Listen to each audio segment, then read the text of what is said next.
Anke l-kandidat tal-Partit Nazzjonalista Stefano Mallia ikkonferma li qatt ta' kuntratti li ħadet Europa Research Consultancy Ltd ingħataw b'direct order. Dan madwar ġimagħtejn wara li l-kap tal-Oppożizzjoni Simon Busuttil qal li dawn il-kontratti intrebħu b'kompetizzjoni. Qed iħawwad il-Prim Ministru.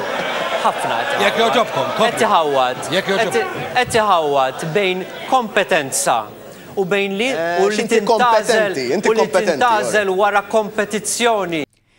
F'intervista ma' The Malta Independent, Stefano Mallia qal li Europa Research Consultancy Limited hija negozju bisħab bejn żewġ kumpaniji. Kien hawn li kkonferma li l-kumpanija ħadet diversi xogħlijiet u li hemm minnhom li ngħataw b'direct order. Bekk tkellem mod differenti minn kif tkellem f'Xarabank il-kap tal-Oppożizzjoni. Fil-fatt kien jiem wara li f'disset Busuttil bidel il-verżjoni u qal li direct order waħda biss ingħatat minħabba fih. Skontu, id-direct orders l-oħra ingħataw minħabba persuni oħra fil-kumpanija. Fost dawn il-persuni hemm l-istess Stefano Mallia.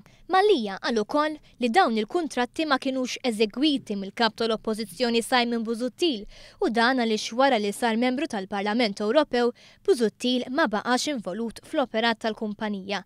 Iżda tarif pubbliku juri kif sa Mejju tas-sena 2013 Simon Busuttil kien għadu direttur f'din il-kumpanija. Fil-fatt kien biss xarejn wara l-elezzjoni ġenerali li għaddiet li Busuttil irreżenja minn direttur tal-kumpanija.